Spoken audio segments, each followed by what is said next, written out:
أنا إسماعيل صابرين، رئيس منظمة التراث لأجل السلام. منظمة التراث لأجل السلام هي منظمة مجتمع مدني تم تأسيسها في إسبانيا في عام 2013.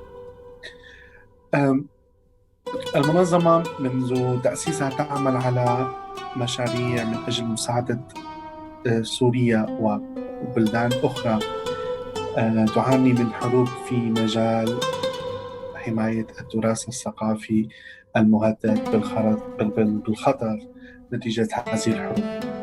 مؤخرا في عام 2020 وبالتعاون مع الأستاذ حسن علي من ددمر باحث في معهد الآثار الألماني، شكلنا وأسسنا مبادرة صوت التدمريين بالميرين فويسز. صوت التدمريين هي مبادرة تم تأسيسها بسبب الحاجة الكبيرة لمساعدة مجتمع تدمر وبخاصة الموجود في الشباب. عندما تعرضت تدمر إلى التدمير وأثناء وجود داعش، جميع وكالات الإعلام الدولية والصحف العالمية كانت تتحدث عن تدمير وخسارة تدمر كموقع أثري على لائحة التراث العالمي، وأهمية تدمر كمدينة تاريخية. ولكن وللأسف الصحافة العالمية تجاهلت الحديث عن أهل تدمر ومعاناتهم ومشاكلهم من بعد ترك تدمر.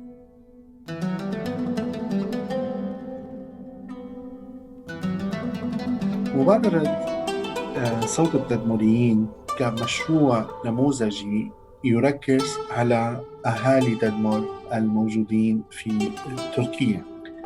المبادرة أسست على عدة أهداف. الهدف الأول والأهم وهو إيصال صوت التدمريين إلى المجتمع الدولي. الهدف الثاني هو مساعدة أهل تدمر الموجودين في بلدان الشتات على خلق فرص عمل ودعمهم ماديا من خلال المبادرة. الهدف الثالث وهو يتمثل في البحث عن الآثار التدمرية التي هربت من تدمر بطريقة غير شرعية، وتحديد وجود وأين توجد هذه الآثار والعمل على استرجاعها في المستقبل. الهدف الأخير والأهم وهو إبراز صوت التدمريين في إعادة بناء وترميم تدمر. المبادرة تعمل أيضا على تحديد وجود التدمريين في بلدان الشباب، ولهذا السبب تم إنشاء خارطة تفاعلية بناء على إحصائية قام بها شباب تدمري منتشر في عدة مدن تركية. في هذه الإحصائية تم إحصاء اللاجئين التدمريين الموجودون في تركيا، وتوصلت الإحصائية إلى نتيجة حوالي 8000 تدمري موجود في تركيا. وفي المستقبل سنعمل أيضا بنفس الطريقة والمنهجية إلى التي عملنا عليها إلى تحديد أيضا وجود التدمريين في بلدان الجوار كالأردن ولبنان وبقية الدول. ونحن نعمل من خلال المبادرة أيضا على تسويق هذه المنتجات من خلال إنشاء منصة بيع إلكتروني. أنا حسن علي من مدينة تدمر، حاصل على ليسانس بعلم الآثار من جامعة دمشق. تابعت بعملي كآثاري بدائرة آثار تدمر من عام 2007 لحد عام 2015.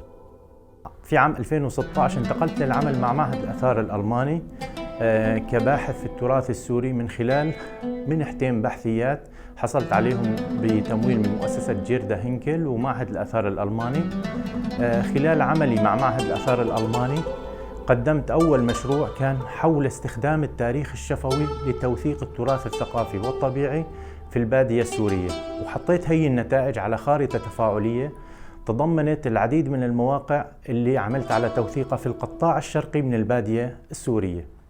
أما مشروعي الثاني فاللي رح ينتهي قريبا، يعني يمكن بشهر حزيران أو بعد شوي، يعني هو عبارة عن كتاب حول تاريخ تدمر في القرن العشرين كدراسة تاريخية ودراسة في علم الآثار المجتمعي لمدينة تدمر والمجتمع التدمري. هذا الكتاب يعني سيصدر خلال 3 أو 4 أشهر القادمة. تمت دعوتي عبر منصة الزوم لعدة مؤتمرات أقيمت بمدن أوروبية، مثل مؤتمر أقيم بمدينة بازل، مؤتمر أقيم بمدينة برشلونة، ببرلين، كممثل عن المجتمع التدمري.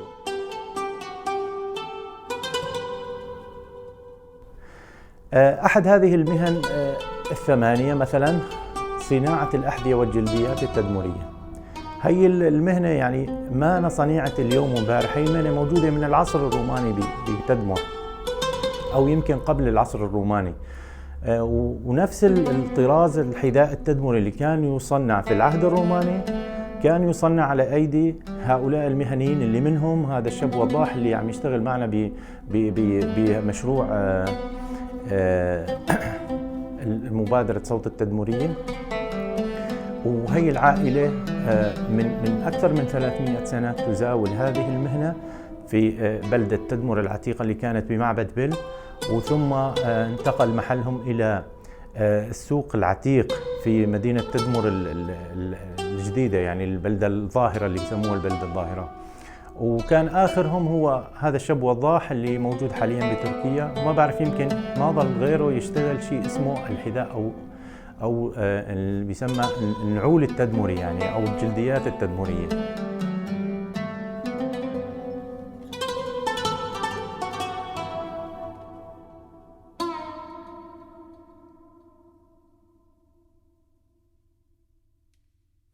وضاح عواد سكافي من تدمر 42 تاسع الإعدادي، من نفس المهنة بالجلديات بالنعال الجلد تورثناها بالأجداد يعني، واشتغل بها أبي الله يرحمه وجدي وعمي.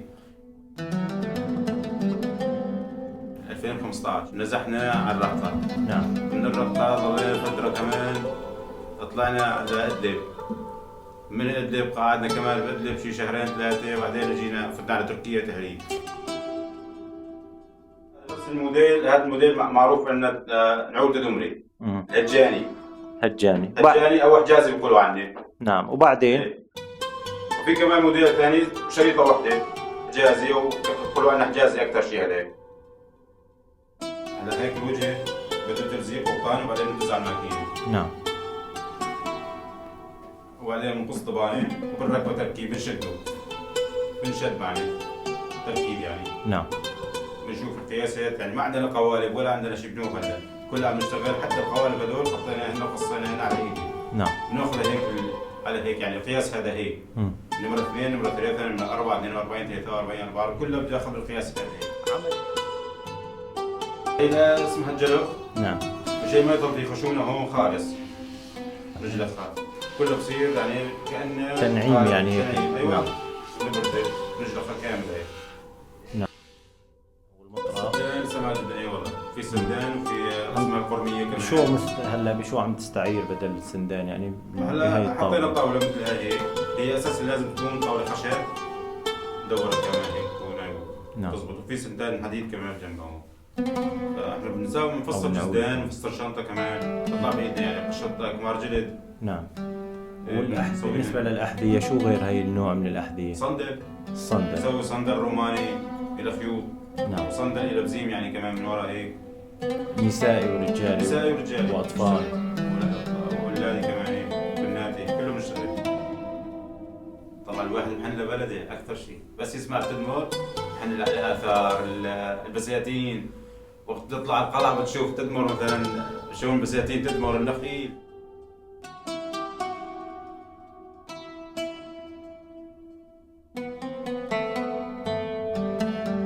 استقرار ما في طبعا، يعني الواحد بده يحن لبلده اكثر شيء، ما في يعني مقارنه. حتى لو كنت بامريكا مو بتركيا.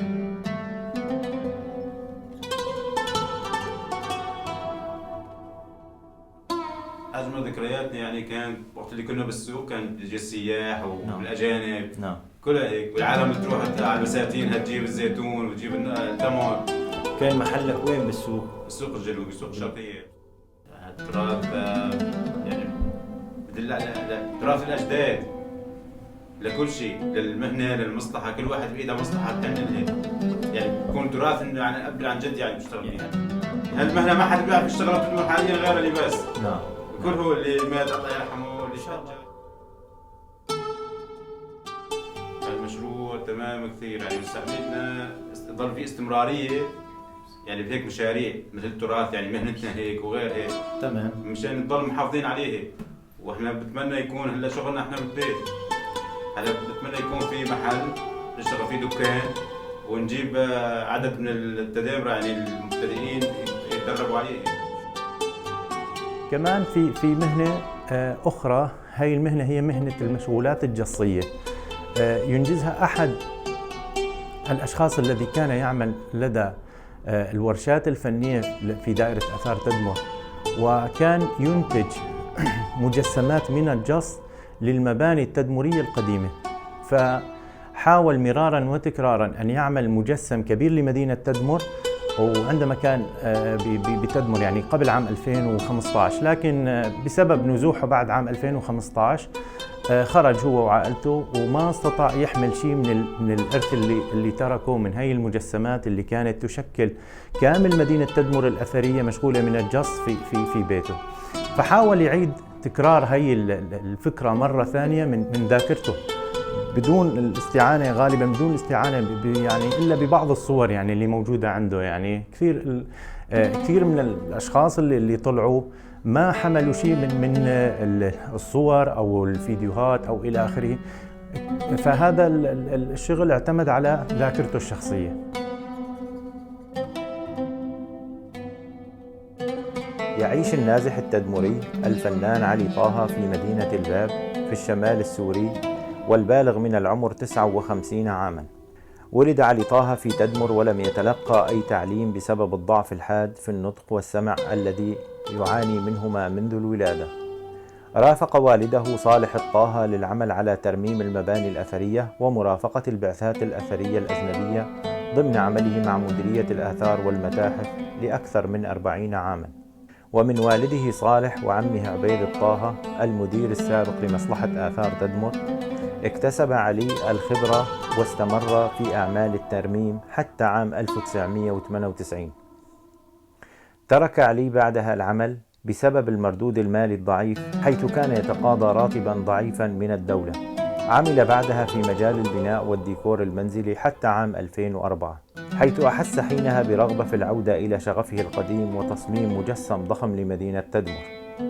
وبالفعل ومنذ عام 2005 بدأ وبوقت الفراغ وبعد الانتهاء من العمل بالعمل على هذا المجسم، واستمر العمل فيه قرابة 10 أعوام، حيث صمم مجسم من الجص لمدينة تدمر الأثرية بالكامل بمعابدها وشوارعها الأثرية وأعمدتها ومدرجها ومدافنها البرجية والساحة العامة والتتربلون والرواق الطويل ذو الأعمدة والذي يبلغ طوله أكثر من 1 كيلومتر، وعملها بفنية عالية ودقة متناهية تحاكي الأصل.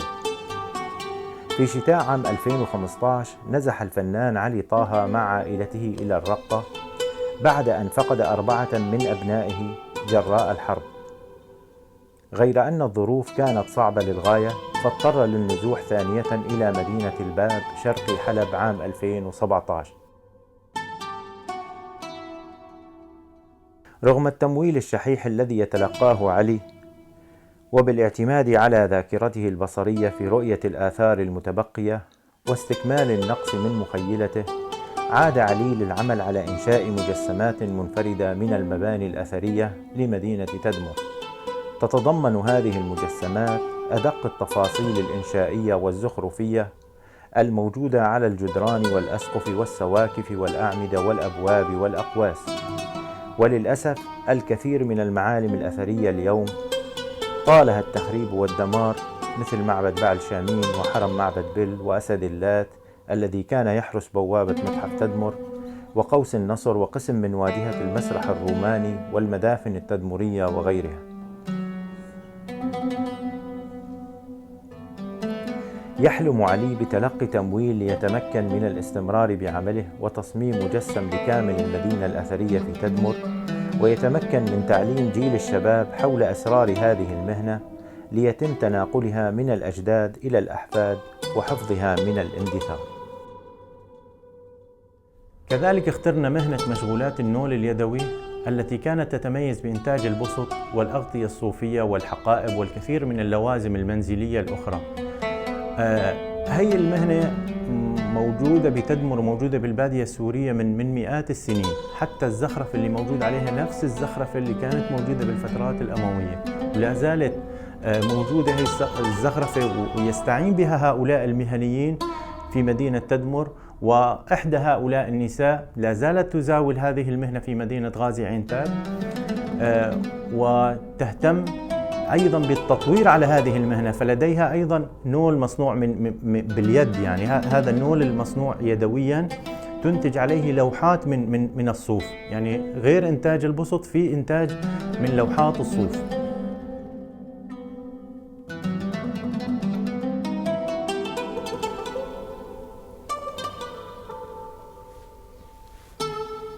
أنا هجر الشافي من مدينة تدمر، واصلة بالتعليم للمرحلة الثانوية. مهنتي في تدمر كانت المشغولات اليدوية اللي هن تريكو وكروشيه وتطريز وهذا النول اليدوي.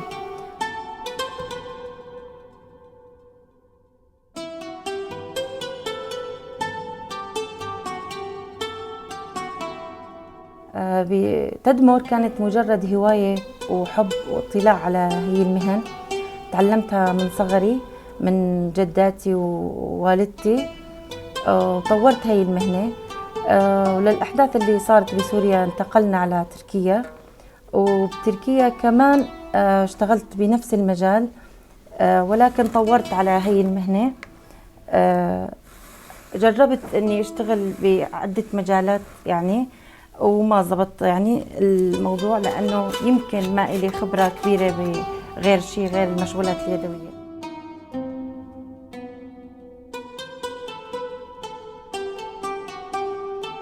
المهنة اللي أكثر رواج وكنت ركز عليها أكثر هي النول، لأنه هو من تراث بلدي، هو المهنة اللي حبيتها أكثر شيء، تعلمتها من جداتي ونقلتها، وحبيت أنقل التراث للبلد المضيف.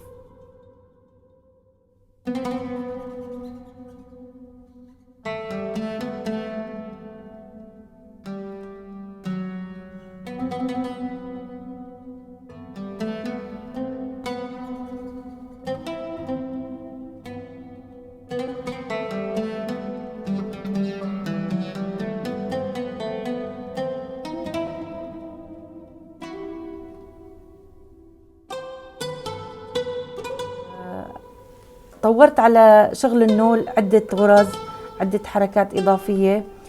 بلشت بالنول لما ما لقيت وسيلة إني أجد النول أو القطعة اللي أشتغل عليها، بمساعدة زوجي فصلنا نول صغير وبلشت شغل عليه.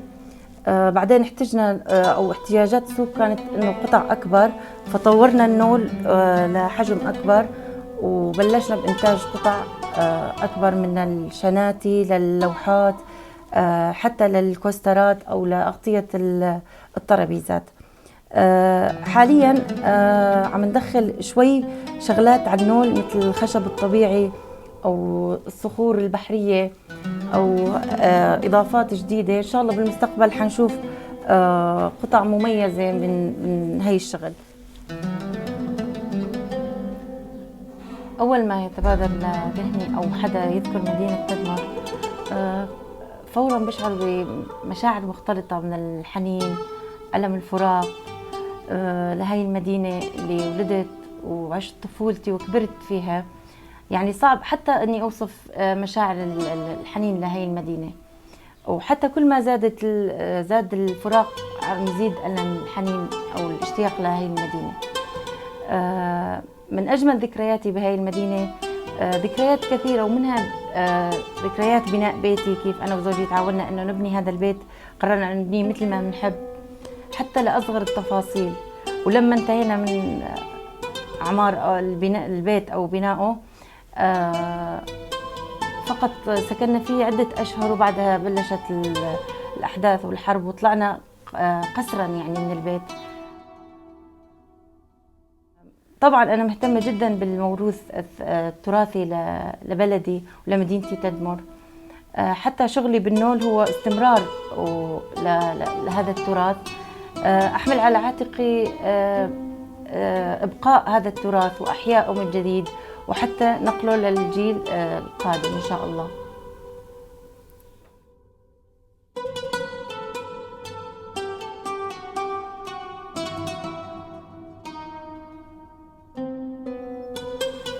حابة أحكي عن فكرتي الجديدة اللي هي ربما تكون تجربة لأشياء قادمة أكثر تطور إن شاء الله.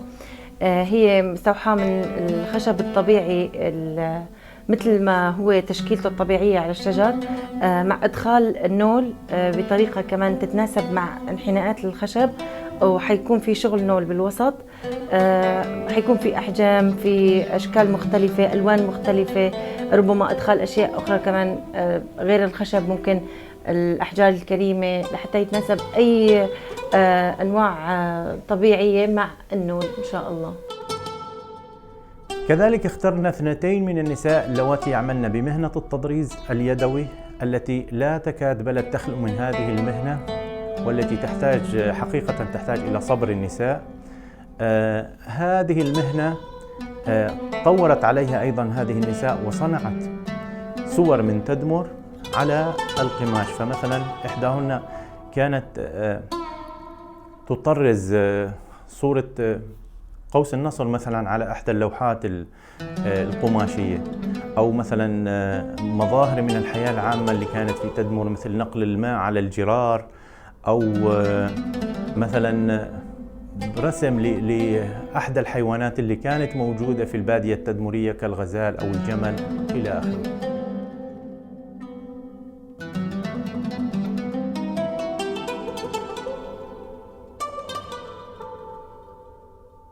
أنا رغداء جمعة، عمري 42 سنة. تعلمت مهنة التطريز عام 1990. ضليت بهالمهنة يعني خلال فترة طويلة نتعلم فيها لحد ما طلعنا من تدمر عام 2015. خلال أيام طلعنا على تركيا. استقريت باسطنبول من عام 2015. ما حصلت لي الفرصة أني أشتغل بهاي المهنة لحد ما إجاني دعمكا. هلا بنجيب لشغل التطريز بنجيب قماش خاص بالتطريز، بنجيب الخيطان كمان خاصة بالتطريز والأبر، بنجيب الرسمات، بنرسم شو بدنا بنرسم، بنسوي على لوحات، على مخدات، على رشقات، دواير تخت، شو بنجيب هالرسمة وبنرسمها وبنطرز. هاي الرسمة اللي طرزتها بتعبر عن تراث تدمر، عن بئر ورجل عم يسحب بالسطل المي مشان حاجاته بتدمر، والمرأة هي بتنقل بجرة المي. هاي اللوحة بتمثل قوس النصر، عن هو آثارنا بتدمر، يعني اتدمر عام 2015.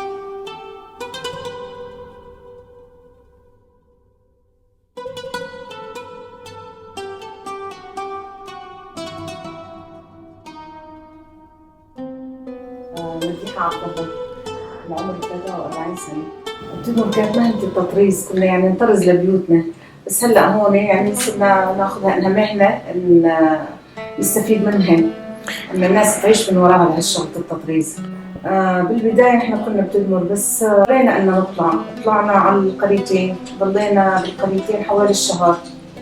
طلعنا تهريب من القريتين على الأردن، طلعنا طبعا سير على الأقدام، يعني مش طلعنا. طلعت أنا وأولاد الصغار، وأبو محمد ومحمد ضلوا طبعا بتدمر، ضلوا فترة بتدمر. طلعنا على الأردن، بعدها ضلينا شي 3 أشهر بالأردن، من بعدها طلعنا كمان على تركيا. هنيك رجعوا عاد محمد وأبو محمد رجعوا على تركيا، وهلا يعني مستقرين.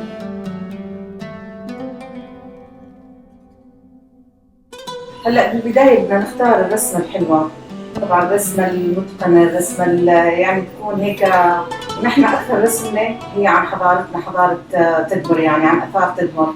بنختار رسمه ونجيب بعدها القماش اللي خاص بالتطريز، وعدة يعني بدنا الإبرة والخيط وهيك شيء، وبنرجع عاد بنطبع شقة القماش اللي بدنا نشتغل عليها، بنطبعها بالرسم اللي بدنا نشتغلها، بنطرزها هيك يعني. في كثير شغلات حلوة. هلا أكثر شيء اللي عم يعني ازدهارها صار هي الآثار بتدمر القوس النصر، الملكة زنوبيا، يعني في كثير شغلات حلوه هي تدمر، كل ما نحكي عنها ما رح نقدر نعبر، يعني عن صورها عنها ما رح نقدر نعبر. بس هلا اكثر شيء يعني الاثار كثير عم يطلع معنا شغل مرتب وحلو. تدمر كل حياتنا، كل ايامنا وكل احلامنا، بس عاد طلعنا منها بالجبر طبعا، ونتمنى بالايام الجايه يعني ان نرجع لها او نعيش فيها. يعني ما بعرف هو حلم او حقيقه، بس ان شاء الله بتصير حقيقه. مش عارف فيها شو بدي اوصف لحتى اوصف. يعني تركنا احبابنا، تركنا اصدقائنا، تركنا اهالينا، بيوتنا، تركنا كثير شغلات يعني كنا نحلم او ما نحلم اننا يعني نتركها، بس سبحان الله يعني تركناها. هيك الظروف سبحان الله صارت معنا. هلا تدمر ما لها مقارنه نهائي. تدمر هي الروح، نفس الروح ابدا، نفس شلون الانسان عم يستنشق الهواء، نفس الشيء تدمر. يعني قد ما نبعد عنها ان شاء الله باذن الله بدنا نرجع لها باذن الله. يعني مطرح ما نحن ساكنين هلا هون بتركيا مرتاحين الحمد لله، اننا امنا على اولادنا، بس ان شاء الله انه يعني يتحقق حلمنا ونرجع لتدمر باذن الله. الذكريات كثيره استاذ حسن، يعني شو بدي احكي لك عن اهلها او عن اهلي او عن بيوتنا او عن بساتين اللي كنا نروح نستمتع بيها او اهاليها. يعني في شغلات كثيره ما بقدر، ما مستحيل اني احصلها يعني بكلمتين او بثلاثه. والله استاذ حسن ما جبنا معنا اي شيء، طلعنا بظرف صعب كثير، يعني ما جبنا شيء والله للاسف. وحبينا انه نطالع شغلات هيك، عندنا شغلات حلوه بالبيت، بس ما يعني اقل شيء لو صورنا او ذكرياتنا هدول يعني ما طلعنا منهم اي شيء. كل ذكرياتنا القديمه بالصور راحت، يعني قعدنا بالغربه بس ما نسيناها لتكبر وما رح ننساها.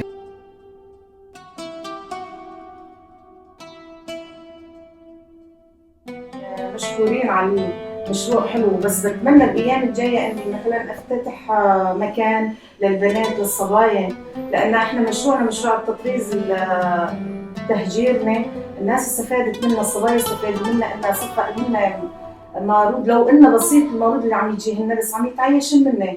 بتمنى ان نعلم بنات يعني من وراء هالمهنه.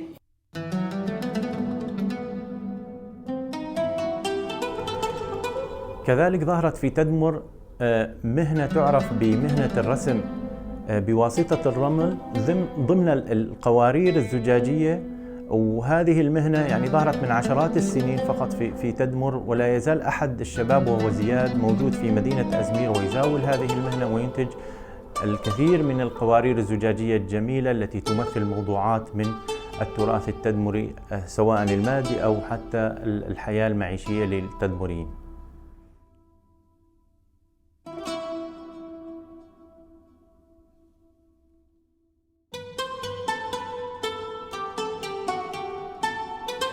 السلام عليكم، أنا زياد محمد الأحمد من أهل مدينة تدمر. عمري 38 سنة، عملت في مجال الرسم بالرمل في مدينة تدمر.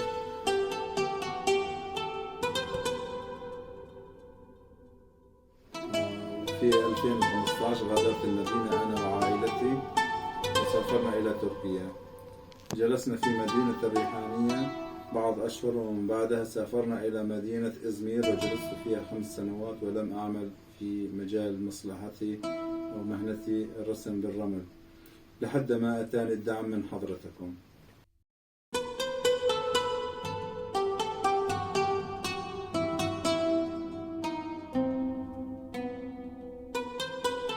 كذلك وجدنا إحدى النساء تعمل بمهنة وهي مهنة الحفر والرسم على الأخشاب والجلديات، فكانت تختار موضوعات جميلة من التراث التدمري ومبانيها وتحفها لتنتجها على مشغولات من أواني وصناديق وحقائب وغير ذلك من المشغولات الجميلة.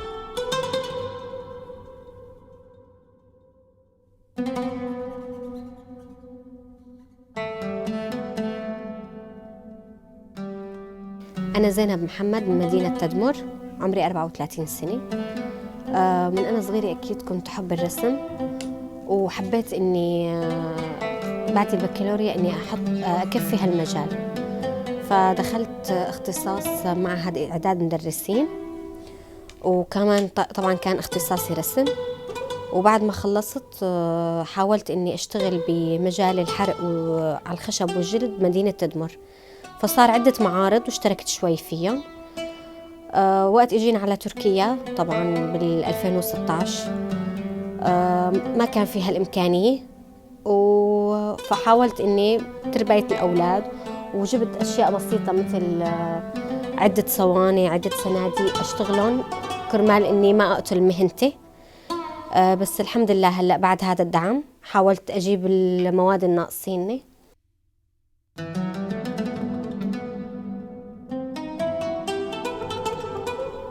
طبعا مثل ما نكون شايفين بنجيب قطعة الخشب، طبعا هي ما بتكون معنا ملسي هيك، بنحاول انه نبردها، بنخليها ملسي مشان نقدر نرسم عليها ونشتغل عليها.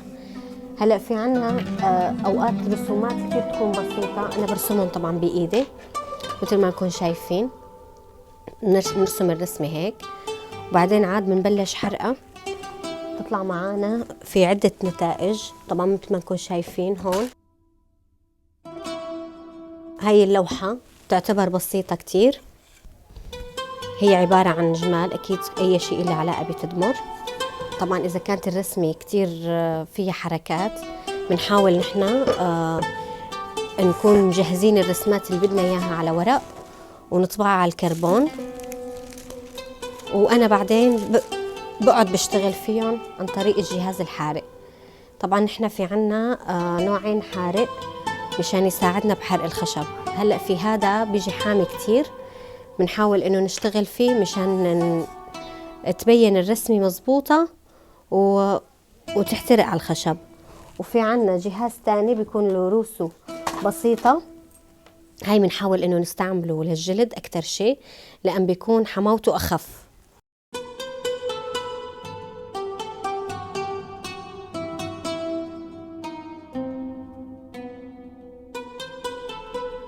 أيضاً اخترنا سيدة تعمل بالفسيفساء الحجرية. هذه المهنة التي تعود لمئات السنين أو ربما إلى 2000 أو 2500 عام في تدمر. عندما اكتشفت تدمر اليونانية اكتشفت معها لوحات جميلة من الفسيفساء، كما نشاهد في الدار اليونانية شرق معبد بيل وغيرها من اللوحات الفسيفسائية الجميلة في حي الكنائس في تدمر وإلى آخره. فهذه المهنة امتداد لمهنة عمرها أكثر من 2000 عام في تدمر، ولا تزال إحدى النساء تمارس هذه المهنة. كذلك أنا من أحد الأشخاص الذين يمارسون مهنة رصف الفسيفساء الحجرية.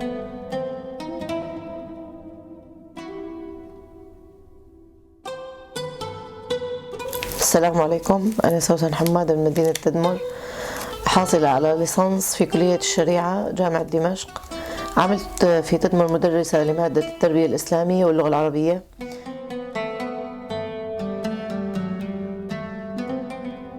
طلعنا من تدمر عام 2015 وتوجهنا على تركيا. وصلنا على تركيا أقمنا بغازي عنتاب. بعدين سنة 2016 طلعنا على مدينة اسطنبول.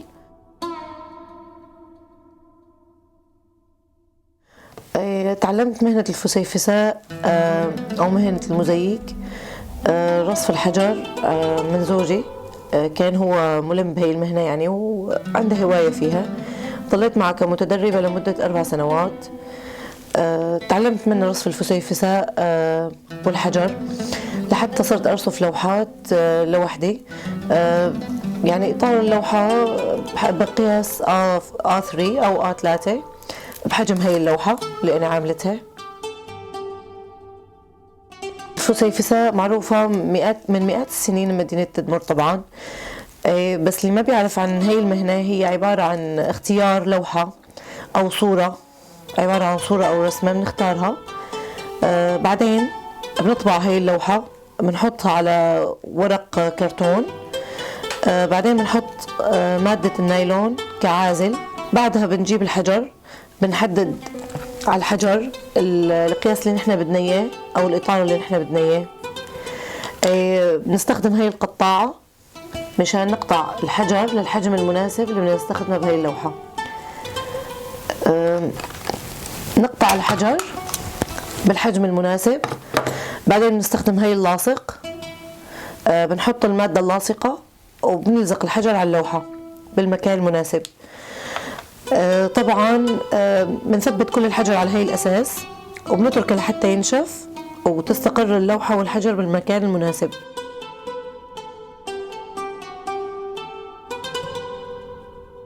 وهي أولى اللوحات اللي اشتغلتها من 4 سنين. بداية عملي بالفسيفساء. طبعا هي عمل إيدي، مدخل فيها الحجر الطبيعي الرخامي مع حجر الزجاجي. استلهمتها من إحدى مساجد دمشق وعملنا هي اللوحة الجميلة، وحبيت أخليها ذكرى كأول عمل. وبتقدم بالشكر لمبادرة صوت التدمريين والقائمين عليها، الأستاذ حسن علي والدكتور إسبر صابرين. كمان بدي أشكر مؤسسة إليف الممولة لهذا المشروع، ومعهد الأبحاث السويدي، ومنظمة تراث من أجل السلام، وجمعية يتيم سلطان لدعمهم لهذا المشروع.